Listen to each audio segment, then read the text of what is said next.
మరి ప్రశాంతంగా శాంతియుతంగా ఉన్నటువంటి ఒక రాష్ట్రాన్ని, ముఖ్యంగా ముస్లిం సోదరులు హిందువులు అన్నదమ్ములుగా కలిసిమెలిసి ఉన్నటువంటి ఒక రాష్ట్రంలో ఎన్ని పండుగలు వచ్చినా, ముస్లిం సోదరుల పండుగలు వచ్చినా, హిందువుల పండుగలు వచ్చినా, ఒకరి పండుగలో ఒకరు పాలు పంచుకుంటూ అన్నదమ్ములుగా కలిసిన ఇలాంటి పరిస్థితులలో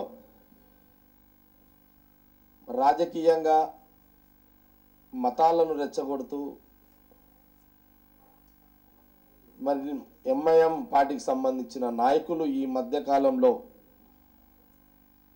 వాళ్ళు మాట్లాడుతున్న విధానము, వాళ్ళు రెచ్చగొట్టే, ముఖ్యంగా ముస్లిం సోదరులు రెచ్చగొట్టే విధంగా ఏదైతే ప్రసంగాలు చేస్తున్నారో, పచ్చగా ఉన్నటువంటి ఈ యొక్క హిందూ ముస్లింలను విడగొట్టే ప్రయత్నం ఏదైతే చేస్తున్నారో, ఇది నిజంగా ఒక అందుకు చెప్పాలంటే ముస్లింల పేరు మీద పెట్టుకున్నటువంటి ఎంఐఎం పార్టీ వాళ్ళ మనోభావాలను కాపాడాలి, కానీ వాళ్ళని రెచ్చగొడుతూ హిందువులకు మీద పంపించే రెచ్చగొట్టి ప్రసంగాలు చేసే ప్రయత్నం చేస్తున్నాడో దాన్ని తీవ్రంగా ఖండిస్తున్నా. నేను ఒకటే అడుగుతున్నా, ఇలాంటి ప్రసంగాలు చేయడం వల్ల ముస్లిం సోదరులకు వచ్చే లాభం ఏమన్నా ఉన్నదా? మంచిగా ఉన్నా అంటే కలిసిమెలిసి అన్నదమ్ములుగా కలిసిమెలిసి ఉన్న దగ్గర మరి అక్బరుద్దీన్ ఓవైసీ ఏదైతే ప్రసంగాలు చేస్తున్నాడో, అనుకోకుండా యాక్సిడెంట్గా కూడా జరిగిన ఎక్కడన్నా ఏదన్నా జిల్లాలో అనుకోకుండా ఎగ్జామ్గా సంగారెడ్డి తీసుకున్నట్టయితే, ఇంకా ఇదే కాకుండా బైన్సా కానీ ఇంకెక్కడ తీసుకున్నా, ఎక్కడ జరిగినా ఎప్పుడైనా కమ్యూనల్ అనేది యాక్సిడెంటల్గా జరుగుతుంది. అనుకోకుండా జరిగిన సంఘటనలను ఆ ప్రాంతం వాళ్ళు సామాజిక అంటే హిందువులు ముస్లింలు మా మత పెద్దలు అక్కడ ఇక్కడ కూర్చోబెట్టి దాన్ని శాంతింపరిచే విధంగా ప్రయత్నం చేస్తారు. ఇలాంటి పరిస్థితుల్లో ఎంఐఎం పార్టీకి సంబంధం లేకపోయినా వాళ్ళు అక్కడికి ఆ ప్రాంతానికి వెళ్ళి అక్కడ వాళ్ళు ప్రసంగాలు చేసి ముస్లింలను రెచ్చగొట్టి హిందువుల మీద పంపించే ప్రయత్నం చేస్తున్నారో, ఇది మంచి పద్ధతి కాదు అనేది నేను అక్బరుద్దీన్ ఓవైసీకి చెప్తున్నాను.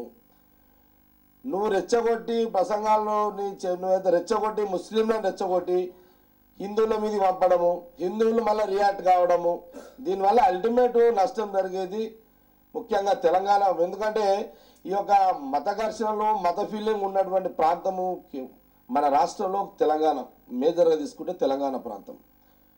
ఈ తెలంగాణ ప్రాంతంలో ఇలాంటి ప్రసంగాలు చేస్తే కామన్గా రెచ్చిపోయే అవకాశాలు ఎక్కువ ఉంటాయి.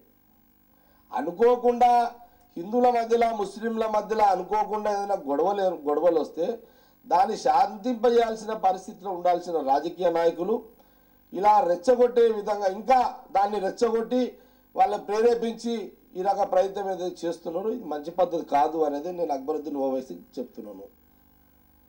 చాలా విచిత్రంగా మాట్లాడుతున్నాడు. ఈరోజు ముస్లిం సోదరులు ఎవరు కూడా కోరుకుంటలే హిందువులతో గొడవ పడాలను, హిందువులను రెచ్చగొట్టాలని. మైనార్టీ సోదరులకు ముస్లింలు గ్రామం అంటే జిల్లాలలో కానీ ఎక్కడ కూడా ఊర్లలో కానీ వాళ్ళు ఎవరు కోరుకుంటలే ఇలాంటి గొడవలు కావాలని. వాళ్ళు కోరుకోలేని ముస్లిం సోదరులే కోరుకోలేని గొడవలను ఈ ఎంఐఎం పార్టీ అక్బరుద్దీన్ ఓవైసీ ఎందుకు రెచ్చగొడుతున్నాడు అని నేను అడుగుతున్నాను. నేను ఒకటే అడుగుతున్నా అక్బరుద్దీన్ ఓవైసీని, నీ శక్తి ఎంత? ఈరోజు భారతదేశంలో అంటే ఈరోజు మాట్లాడే విధానం ఏంది? నిర్మల్లో ఎదురుకు నేను నీ సంగతి చూసే పరిస్థితి వస్తుంది అని నేను ఎంఐఎం పార్టీ అక్బరుద్దీన్ ఓవైసీకి తెలియజేస్తున్నాను. నేను హిందువులంతా ఒక్కసారి, నేను ఎవడంటే భారతదేశం దాకా అవసరం లేదు, ఆంధ్రప్రదేశ్లో హిందువులందరూ ఒక్కసారి ఇట్లా గాలి ఊపితే నీ ఎంఐఎం పార్టీ కొట్టుకోపోతుంది ఇక్కడికి.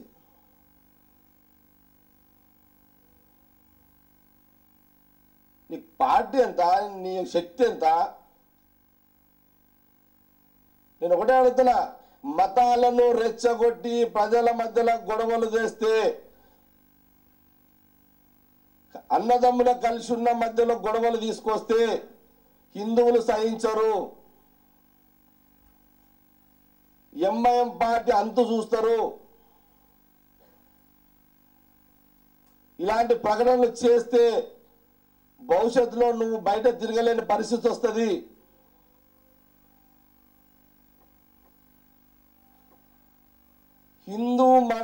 హిందూ మనోభావాలను దెబ్బతీసే విధంగా మాట్లాడితే ఖబర్దార్ ఓవైసీ. హిందువులు ఎవరైనా గాజులు దొరుకుని కూర్చోలే. హిందువులను ఎదుర్కొనేంత దమ్ము ఓవైసీకి లేదు. వాళ్ళ నాయన గతంలో హిందూ మత ఘర్షణను తీసుకొచ్చి రాజకీయంగా దిగినట్టు అదే మళ్ళీ పాత చరిత్రకే వస్తున్నది. మళ్ళీ ఎంఐఎం పార్టీ ప్రశాంత వాతావరణంలో ఉన్నటువంటి ఆంధ్రప్రదేశ్ని మళ్ళా రక్తపాత చేసే ప్రయత్నం చేస్తున్నాడు ఓవైసీ. మళ్ళీ ఒక్కసారి హిందూ మనోభావాలను దెబ్బతీసే విధంగా మాట్లాడితే సహించే లేదు, ఊరుకునే లేదు. అక్బరుద్దీన్ ఓవైసీకి వార్నింగ్ ఇస్తున్నా.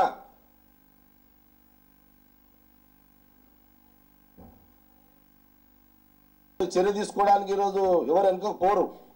కాకపోతే ఏంటంటే ఒక బాధ్యత ఉన్నటువంటి వ్యక్తి ఆచితూచి ఇంకా ప్రజలకు ఎలాంటి డిస్టర్బ్ జరగకుండా చట్టపరంగా వాళ్ళ మీద ఎలాంటి చర్య తీసుకోవాలో తప్పకుండా ప్రభుత్వ పరంగా ఉంటుంది. కానీ నేను అనేది ఏంటంటే ఇలాంటి అవకాశం, ఇలాంటి ప్రయత్నము తను ఏదైతే ప్రసంగాలు చేస్తున్నాడో వాస్తవానికి తన మీద 100%. ఎందుకంటే ఈ అన్నదమ్ములను ముఖ్యంగా ముస్లింలు హిందువులను రెచ్చగొట్టి ఇట్లా విభేదాలు తెచ్చే ప్రయత్నం చేస్తున్నప్పుడు ఖచ్చితంగా అక్బరుద్దీన్ ఓవైసీ మీద కేసు పెట్టాల్సిందే. తప్పకుండా మేము కూడా ముఖ్యమంత్రి గారిని కూడా కోరుతాం. మేము కూడా 7 సీట్లు రావడానికి కాంగ్రెస్ పార్టీ పొత్తు వల్లనే వచ్చిందని అన్న మాట ఉన్నప్పుడు కూడా కాంగ్రెస్ పార్టీ మీరు మతాలను రెచ్చగొట్టమని చెప్పి 7 సీట్లు ఇలే. వాళ్ళని గెలిపించింది రెచ్చగొట్టమని చెప్పి 7 సీట్లు ఇలే. ప్రజల అంటే మైనార్టీల మీద, ఆ ప్రజల మీద పనిచేయడానికి కాంగ్రెస్ పార్టీతో మీరు ఇండైరెక్ట్గా పొత్తులు ఉన్నప్పుడు ఒక అవకాశం ఇచ్చిరు. ప్రజల కోసం ఇచ్చిన మీకు అవకాశాన్ని మరి మీరు ప్రజలకు సేవ చేయాల్సింది పోయి మతం రెచ్చగొట్టి మళ్ళీ మీరు మాట్లాడుతున్నారు. అది కాంగ్రెస్ పార్టీ దానికోసం చేసింది కాదు. అవుట్ వాళ్ళైతే ఇంకేం అనుమానం లేదు. ఎంఐఎంతో ఆ పార్టీతో ఎవరు పొత్తులో పోయినా ఆ పార్టీ అవుట్ అయిపోతుంది. కన్ఫర్మ్ చేసుకోండి. ఇది అయితే ఇదిగా